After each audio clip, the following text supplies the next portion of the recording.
अब बात करते हैं नेक्स्ट क्लासिफिकेशन की, जो कि काफ़ी इंपॉर्टेंट है एग्जाम के पॉइंट ऑफ व्यू से, वो है इंटरेक्शन के बेसिस पर। इंटरेक्शन के बेसिस पे मतलब क्या है कि जैसे हमने हमने जो हमारा सॉल्वेंट जिसको डिस्पर्जन मीडियम बोला जा रहा है, उसमें जब डिस्पर्स फेज ऐड किया, तो अगर ये डिस्पर्जन मीडियम और डिस्पर्स फेज के पार्टिकल्स के बीच में अट्रैक्शन होगा, यानी दोनों एक दूसरे से अट्रैक्ट होकर अच्छे से मिक्स होकर सॉल्यूशन बना लेंगे, तो इस टाइप के कोलोइडल सॉल्यूशंस को लायोफिलिक कहा जाता है। लायोफिलिक, लायो वर्ड यहाँ पे सॉल्वेंट से है और फिलिक मतलब अफिनिटी से है। जैसे कि हम लोग कॉमन डेली लाइफ में वर्ड सुनते हैं, हाइड्रोफोबिया, पानी से डर होना। तो फोबिया मतलब डर है और फिलिक मतलब अफिनिटी है। तो सॉल्वेंट से अफिनिटी अगर होगी, तो ऐसे सॉल्यूशन को बोलेंगे लायोफिलिक कोलोइडल सॉल्यूशन। और अगर सॉल्वेंट से रिपल्शन होगा, डर होगा, तो वो लायोफोबिक कहलाएगा। अगर सॉल्वेंट यहाँ पे वाटर हो, तो इस तरह के कोलोइडल सॉल्यूशन को फिर हम हाइड्रोफिलिक या हाइड्रोफोबिक कह सकते हैं। नेक्स्ट इसमें आता है इनकी मेन जो पॉइंट्स है वो। सबसे पहले बात आती है अफिनिटी की, जैसे कि मैंने आपसे समझाया कि स्ट्रॉन्ग अफिनिटी होगा, अट्रैक्शन अच्छा होगा डिस्पर्स फेज के पार्टिकल्स का किसके साथ? डिस्पर्जन मीडियम के साथ। यहाँ पे अफिनिटी बहुत ही कम होगा या नहीं होगा, उल्टा रिपल्शन भी हो सकता है। फिर बात करें फॉर्मेशन की, तो जब अफिनिटी है डिस्पर्स फेज का डिस्पर्जन मीडियम के साथ, तो इसमें सिंपली आपको जो कोलोइडल पार्टिकल जिसका सोल बनाना है, जिसका कोलोइडल सॉल्यूशन बनाना है, उसे सिंपली मिक्स करना पड़ता है और वो केवल मिक्सिंग से और थोड़ा-सा हीटिंग से वो एक दूसरे के साथ मिक्स होकर बन जाता है because of attraction. However in lyophobic case, particles का डिस्पर्स फेज के पार्टिकल्स का डिस्पर्जन मीडियम से रिपल्शन है या अट्रैक्शन नहीं है, तो इनको बनाने के लिए स्पेशल मेथड्स की रिक्वायरमेंट होती है। जो हमारे सिलेबस में प्रिपरेशन के मेथड्स हैं, वो सारे लायोफोबिक के हैं। लायोफिलिक तो सिंपली मिक्स करके और थोड़ा बहुत गर्म करके बन जाता है। स्टेबिलिटी की बात करें, तो due to the affinity, lyophilic sol ज़्यादा स्टेबल होते हैं एज कम्पेयर टू लायोफोबिक। इनको स्टेबलाइजिंग एजेंट की जरूरत पड़ती है। रिवर्सिबिलिटी का मतलब यहाँ पे क्या है? रिवर्सिबिलिटी का मतलब ये है कि अगर एक सोल प्रिपेयर हो चुका, जैसे कि ये सोल यहाँ पे प्रिपेयर्ड है, अब इस सोल का कोगुलेशन हो गया। तो बच्चों, ये कोगुलेशन वर्ड का मतलब समझे आप?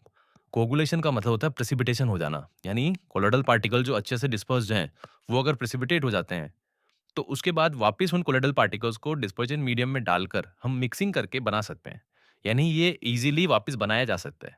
लेकिन यहाँ एक बार कोगुलेशन हो गया, तो उसके बाद वापस बनाने के लिए आपको स्पेशल मेथड्स की रिक्वायरमेंट है, मतलब आपका इजीली प्रिपेयर नहीं हो सकता। तो प्रिपरेशन के बेसिस पर रिवर्सिबिलिटी या इरिवर्सिबिलिटी की बात की जा रही है।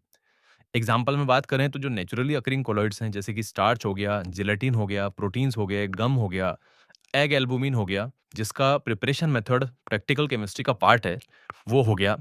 ये सब हमारे पास जो सोल हैं, ये हैं लायोफिलिक कैटेगरी के। एग एल्बुमिन का और स्टार्च का प्रिपरेशन हमारे प्रैक्टिकल केमिस्ट्री के पार्ट में है, जिसमें सिंपली कुछ नहीं किया है।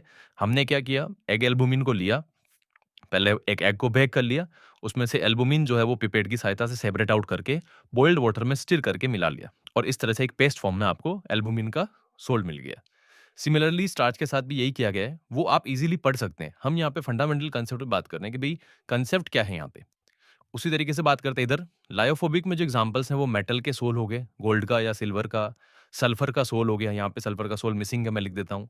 हाइड्रोक्साइड हो गए, सल्फाइड हो गए आर्सेनिक के, these are very important examples of soil. ये सब जो सोल हैं, ये सब इंसानों ने लैब में प्रिपेयर किए हैं। तो जो प्रिपेयर किए गए उनमें अफिनिटी नहीं थी, जबरदस्ती बनाए गए और इस तरह से बनने वाले सोल को क्या बोलेंगे? लायोफोबिक। यहाँ एक काफी इंपॉर्टेंट पॉइंट है जो मैं दोनों में आपको बताना चाहता हूँ, वो है स्टेबिलिटी का रीजन। एनसीईआरटी में जैसे दिया गया है कि लायोफिलिक सोल की स्टेबिलिटी का रीजन है हाई एक्सटेंट ऑफ सॉल्वेशन, क्योंकि यहाँ पे जो डिस्पर्स फेज पार्टिकल्स हैं, वो डिस्पर्जन मीडियम के साथ अच्छे से मिक्स होते हैं और मिक्सिंग को सॉल्वेशन या हाइड्रेशन कहा जाता है। अगर वाटर सॉल्वेंट है तो हाइड्रेशन बोलेंगे, बाकी सॉल्वेशन कह सकते हैं। तो इनका जो सोल्यूट पार्टिकल्स है, इनका सॉल्वेंट से बहुत अच्छा हाइड्रेटेशन या सॉल्वेशन हो रहा है और वही इनको अंदर बाइंड करके रखता है। तो ये स्टेबल इस वजह से होते हैं। वेयर एज लायोफोबिक वैसे तो लेस स्टेबल है, बट अगर स्टेबल होते भी हैं, तो उनकी स्टेबिलिटी का रीजन इन पे चार्ज होता है। आगे हम प्रिपरेशन के मेथड में पढ़ेंगे कि लायोफोबिक सोल पार्टिकल्स पे एक चार्ज आता है, या तो वो पॉजिटिव चार्ज होगा सभी पे या नेगेटिव होगा, मतलब एक ही कोलोइड पार्टिकल्स पे सब पे सेम टाइप का चार्ज होगा। तो जब अगर मान लो कोलोइडल पार्टिकल जैसे आयरन हाइड्रोक्साइड की बात कर ले, तो ये पॉजिटिवली चार्ज सोल होता है। तो अगर आयरन हाइड्रोक्साइड के सोल पार्टिकल्स पे पॉजिटिव चार्ज है, तो वो फिर एक दूसरे से दूर रहेंगे, रिपेल करेंगे, और रिपेल करेंगे तो प्रेसिपिटेशन होने की संभावना कम हो जाती है। तो इनके स्टेबिलिटी का रीजन इनका चार्ज होता है। वेयर एज स्टेबिलिटी का रीजन लायोफिलिक में क्या है, उनका अफिनिटी है सॉल्वेंट से, हाइड्रेशन है या सॉल्वेशन है। नेक्स्ट आएगा इसके बाद अपन पार्टिकल के टाइप में, जो उसमें कोलोइडल सॉल्यूशन में किस टाइप का पार्टिकल है, उसके आधार पे क्लासिफिकेशन करेंगे।